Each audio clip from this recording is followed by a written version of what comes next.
Welcome back to the Gin's Treasure. Today we're gonna wrap another crystal that's an awkward shape. We're gonna wrap it into a pendant. This one here is a really interesting Amazonite. It's got these interesting bands, and then it's like a dark little base right there.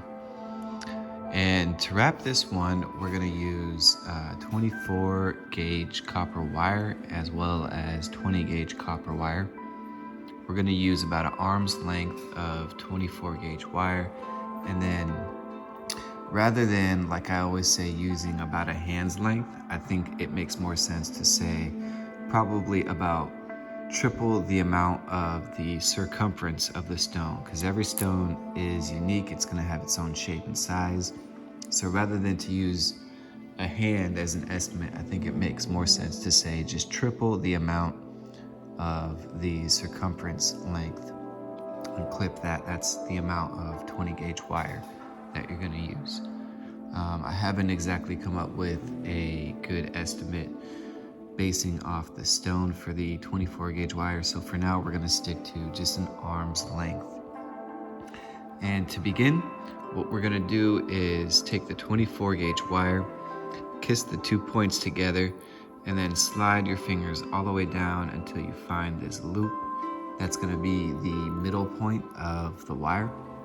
And what we're gonna do is take the 20 gauge wire and just hook that on there and slide it down to, you can eyeball the middle, about the middle length, so that way it's going to be the middle of the 24 gauge wire meets the middle of the 20 gauge wire.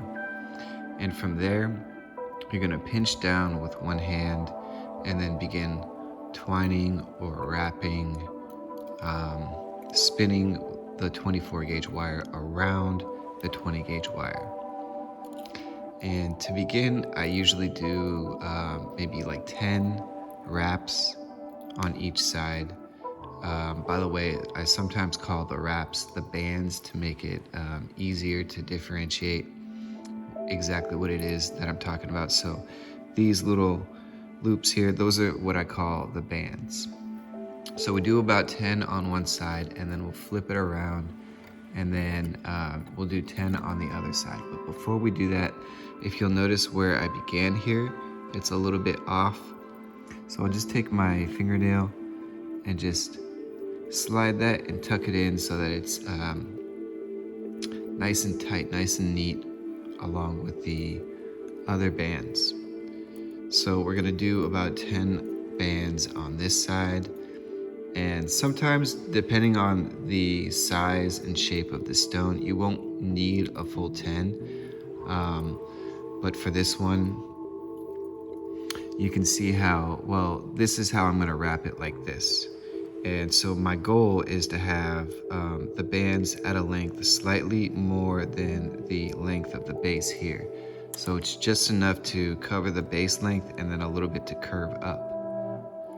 So we have about the base length right now. We're just gonna do a few more bands to give it that ability to curve up and to start to begin to wrap around the stone. In a second, I will place the stone back in the frame, and then I'll give you a better visual demonstration of what it is that I'm talking about there. So after I wrap a few more bands on each side, then I'll take the stone back into place. And if you could use your imagination, it's kind of like a top hat, whereas this is where the head would fit, and then this is the bill of the hat. Really got to use your imagination for that one. But if you know what I mean, then you know what I mean. So from here, we're gonna pinch down and then curve just a little bit up on one side and then a little bit up on the other side. So that way the bill on each side, it has that little flip. And that's what I meant by doing a little bit more than the length of the base of the crystal. So for the next step, what we're gonna do is carefully take the 24 gauge wire around the back from the right side of the stone and bring it over to the left side. And then we're gonna open up right here to give me room to connect.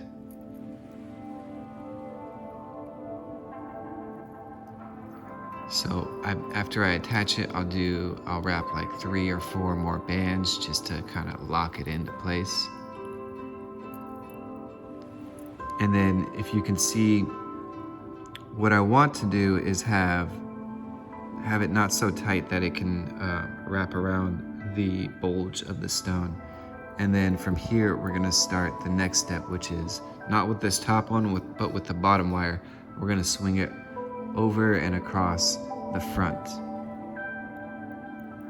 And we're gonna do the exact same thing where we wrap it and kind of lock it in there. And if it's a little bit loose coming across, that's okay. I'll show you once the stone is almost complete, once the wrap is almost complete, there's a final step that really tightens it and locks it into place. So if your stone is a little bit loose, or if the wire is a little bit more, there's like gaps in there, that's fine. Don't worry about that for now. Just move on to the next step. And for the next step, I'm actually just gonna take the stone out for just a second and just give me some room to work so that I can continue to wrap maybe 4 or so more bands on each side. So that was 2 right there. This is 3 and 4. And then I flip it around to the other side and do the same thing. I'll do 1, 2. And if you notice, what I'm doing with my index or my pointer finger is it's kind of guiding it so that the bands, they remain tight and aligned with each other. So that was 3 and this is 4. And then from here, we're gonna put the stone back into place. And as I kind of stretch to fit the stone back in, I wanna make a point that it's really important that you don't tighten this band going across, or this wire going across so tight that the stone no longer fits. It's really important to, if anything, keep it a little bit more loose. So we're gonna do the same step as before, just a little bit higher up on the stone now, where this wire came around from the right side and then reattaches itself on the back side, around the back side to the left side, or the left wire, left side of the crystal. And we do 1, 2, and 3, and 4 more wraps. And then from here, we're gonna do the same thing, making sure that it's the bottom wire, not the top wire, and then bring that across the front and do the same thing. And just twisting around, 1, 2, 3, and 4.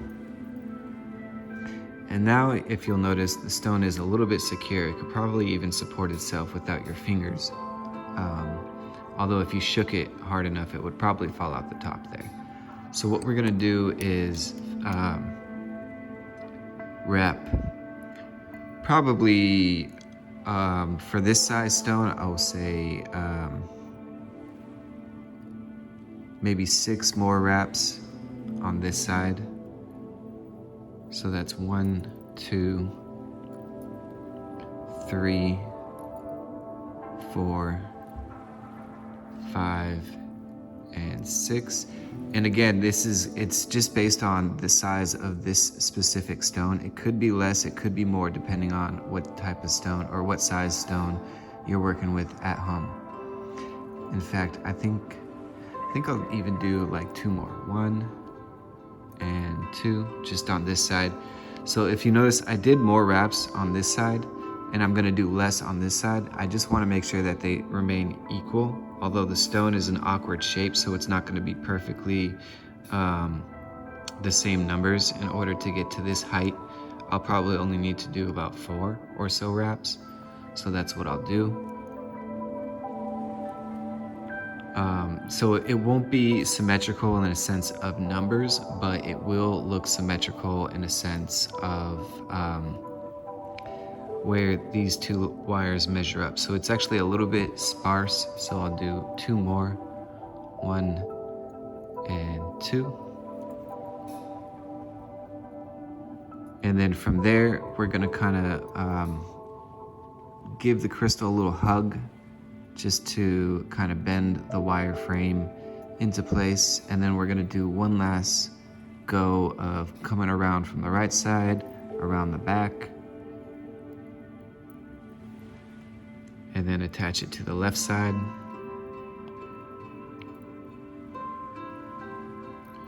Do a few wraps just to lock it into place, and then the same thing with this wire from the left side going to the right, coming across the front. And after this wrap, the crystal should be pretty well secured into place.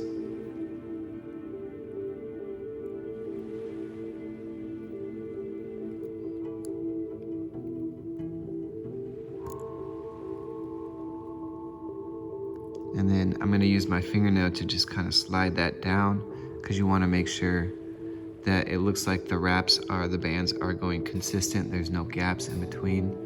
It looks like there's a little bit of a gap on mine, but I don't mind so much. It still looks pretty good. And then from there, we're just gonna continue on wrapping the bands all the way up to maybe about this point, which is where this wire will fold down and then meet at the top, at that top point. And then I'll do the same thing with this wire going up to about that much in band's length, and then fold it over to the top, so that these two wires, when they fold over, they meet at the top together. So it's probably gonna be maybe 6, maybe 7 wraps. Once I complete this side, I'll do maybe 7 or so wraps on the other side. I guess, once again, the numbers are not so important because your crystal at home is gonna be a different size and shape. Just do however many it takes to get to that middle. And then flip it around, and I'll do the same thing on this side. So let's see how accurate I am. So that was 2, 3, I said 7, 4, 5, 6, and 7. Probably gonna need to do a little bit more. Yeah, I'll do like 3 more on this side. Guess I'm still working on the numbers estimates for the bands. I guess that's kind of like a veteran skill to acquire that I haven't quite picked up on yet. So from here, when we fold them across, it's gonna look like this, with wires going in all 4 directions. And what we're gonna do is take either the left or the right wire and bring it around over the top of both of the 20 gauge wires, and then tuck it underneath so that it comes out. And we're just gonna pull tight, so that way both of the 20 gauge wires are kind of locked into place together.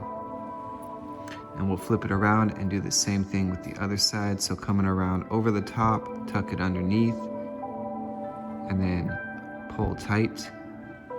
Once again, that locks into place both of the 20 gauge wires. And there's a little bit of a gap. I could do that same technique once more, taking this wire, going over around the top, and then tucking through again. But I'll skip it for now because I really only needed the 2 to keep it locked into place. And so from here, what I'll do is raise, kind of like if the pendant had like 4 hands, I'd raise all hands in the air and wave them like you just don't care. Okay, that was terrible. But and then from here, I just measure 2 of the 3 digits of my finger, and then clip off any excess. So once again, that was 1, 2, and then my 3rd digit here. I only measure the top 2 digits. Could be different depending on the size of your hands or so. Some people have smaller hands, some people have bigger hands. So what I did there is, with the flat part of the pliers, I just bent this 90-degree angle. And then with the rounded part of the pliers, I'm gonna bend around in the opposite direction and creating these loops. Just continue creating the loops until it goes all the way down until it meets right at the neck of that crystal. And then for this wire, I actually want that tail to be at the bottom there, so I'm just gonna curl it so that it kind of tucks underneath all that wire work. And it's out of the way, it's not like this pokey thing that ends up, you don't want pokey wires in your jewelry, right? Because when you're wearing them, you're gonna get poked. So we're just gonna do our best to like tuck that underneath. And then from here, we're gonna keep the two 24 gauge wires raised up. And then we're gonna take the other 20 gauge wire and then just start wrapping around the neck, kind of working our way down towards the crystal body, just kind of wrapping in this spirally motion.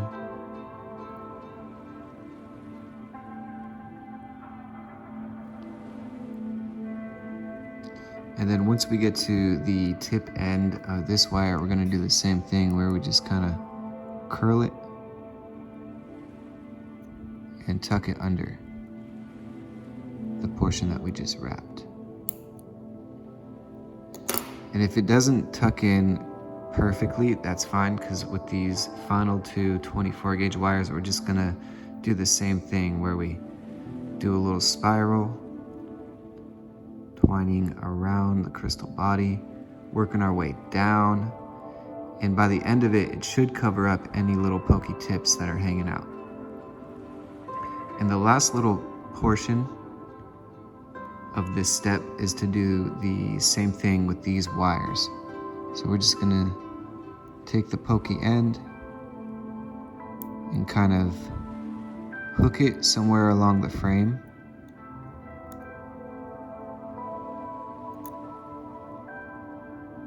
A little difficult, this one. And then just tuck the tip right in there, right underneath all that wrap.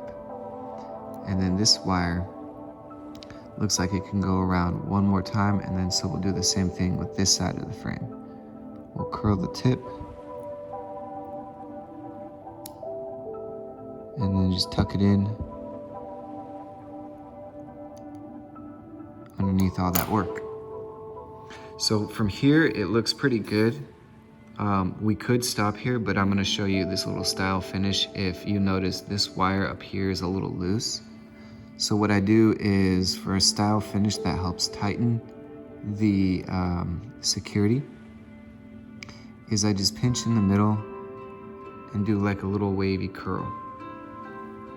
And to keep it symmetrical, I'll just do the same thing with this middle one. Just pinch in the middle and do like a little curl there. And then finally one more at the bottom. And I think that it's really cool. It's a really cool style for this color of stone, because the stone itself reminds me of like ocean waves. So these ocean wave ripples are a nice complementary style for the finish. And that's how you do that.